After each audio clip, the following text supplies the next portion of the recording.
Yo, what's up? What it do, y'all? It's your boy Train G's with G. I got another YouTube video about Home Depot. As of today, they agreed to acquire SRS for $18.25 billion. And this rumor is coming around on Thursday and it shot up the chart. So if you look at the chart on Thursday, let me zoom in on it. It started tanking at first. The market was going crazy pre-market, and you see this big red candlestick and went on down. And I'm gonna talk about my gains and losses I got, not only with this, but with today as well. This was on the 28th when the news came out, and today they actually agreed to go through with the acquirement of the SRS, and their goal, Home Depot, they're gonna pretty much expand its offerings to residential specialty trade contractors. And as you know, Home Depot is doing just fine. Their earnings are coming out next month. Their earnings per share, the revenue has all been up the last 2 quarters. Yes, they had a little bit of theft issues. If you ever go there, at most places, well, at least the location I'm at, the self-checkout is just a hassle, right? They don't even really let you do it no more. They're just really hounding your neck. But other than that, this is a Dow Jones company. It ain't going nowhere. So let me get back to my gains. And right here, I'm going to go to the 1-minute time chart on display. This is what I used on that day, on the 27th, which was last Thursday. I'm going to zoom in. Give me a quick sec, y'all. I performed a technique called scalping. I don't recommend you do this unless you're an advanced trader. I've been doing this for almost a year now, trade options. I've been in the market right before COVID in 2019, so over 4 years, right? So anyways, Thursday, I made a quick $100 in literally like 5 minutes. So I got in 6 minutes after the bell. You see that orange square? I wanted to get down over here and take my quick profit. I used Robinhood and the market sell. It wasn't letting me sell right away. I mean the limit sell. So sometimes you gotta wait in the queue for it. And I was just about to sell like right around this candlestick. I'm like, let me wait a little bit. And I ended up seeing the uptrend coming because I saw this big red candlestick turn into a wick on the bottom. And I was like, I'm out because I knew an uptrend was coming and I had to go to work. So I dipped out of there. That was at like 6:42. So I made $100 at 6:43, 6:42. It took me 6 minutes to get that. And I'm not trying to brag or promote.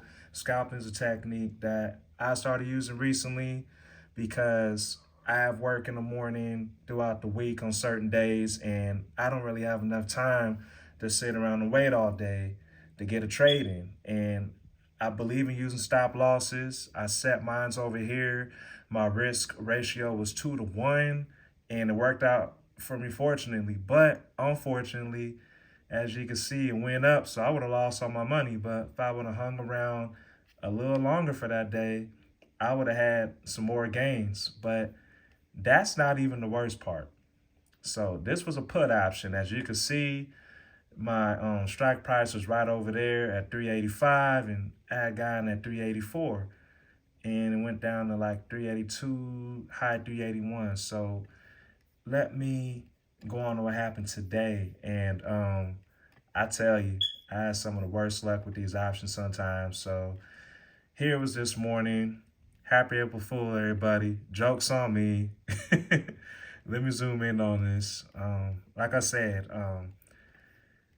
Home Depot really blew the bag because officially today they actually, like I said, agreed to acquire SRS. I never heard about this company until today, and the stock started tanking from the opening bell. As you can see, I had got in right around here at the bottom of this candlestick, and I wrote it out.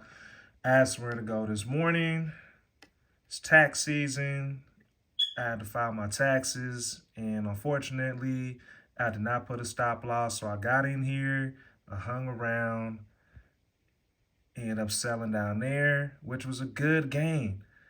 One-to-one risk management. This is my strategy. I like to go one-to-one, sometimes two-to-one, as you can see. Just a 1 minute time chart. And basically, I was good. And I'm like, all right, I'm going to go on about my day. Enjoy the morning. Well, look what you have here. This goes all the way down. It's a huge downtrend. I missed out on all these gains. I did not FOMO, but I did buy in later on this morning only because it broke out of my zone. And like I said, I use a 1 minute time chart. So I'm going to zoom in over here for y'all. I bought in again. I did a call this time. So I did a put, obviously. Everything went down, right? I missed out. It broke out of that zone right there. Inverted hammer, white candlestick, big red candlestick. I was like, I'm good. I'm not getting in. I'm going to wait. And what do you know? It starts going up. So I'm like, okay, I'm just going to try to get a little gain real quick. Nothing crazy.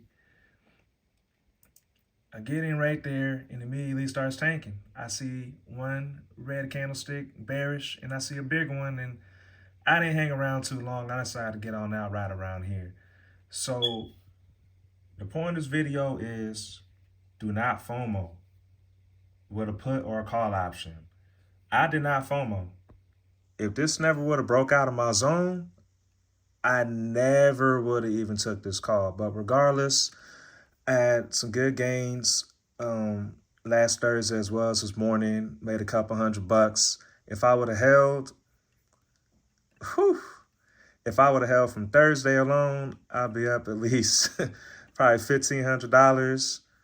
If I would have held this morning before I took off for my tax appointment, I would have been up $900, and I'm down about $800 on my account. High 700s, I would have broke even, and I would have been up $100 on a year. It's all good. I'm learning not to let my emotions get the best of me. And the great thing is, these things happen every single day in the market, y'all. Every single day. There's nothing to worry about. I don't get greedy. I'm grateful. I had the opportunity to do trade options, to make this YouTube channel, to put this video, get this information out to y'all. Home Depot's obviously not the most exciting stock, right? I try to tell people, you don't have to trade Tesla. You don't have to trade NVIDIA. You don't have to trade AMD. You don't have to trade Meta. This is like a decent price range for me. I would say it's not too volatile and it's not too slow. It's just right. And sometimes you gotta be just right, like mama's porridge. You do not want to go into trade options, blowing half your account, going all in on a giant company like NVIDIA or a lot of those NASDAQ stocks. When I get the big money one day, I will take on NVIDIA. I will take on Booking. I will take on Chipotle. I will take on all those monster companies. But right now, I like to stick in my range. The Dow 30 is a good index to trade with. People don't mention it. People don't cover it, but I'm here to cover the Dow 30 as well as NASDAQ, the S&P, as you know. I'm also going to be covering meme stocks. Just anything that's relevant to a person in the 10, 12, or 22% tax bracket. So obviously the goal is 37%. That's why I'm doing trade options. And pretty soon, we'll see what happens. I know I'm going to break even, have faith. It's your boy, Train G's with G. Y'all have a good day. Happy April's Fool. Joke's on me. Could have made plenty of money, but it's all right. I'm going to get up tomorrow. I'm going to check the pre-market, look for strength and weakness. When that bell rings, I'm on it. All right, y'all. Peace.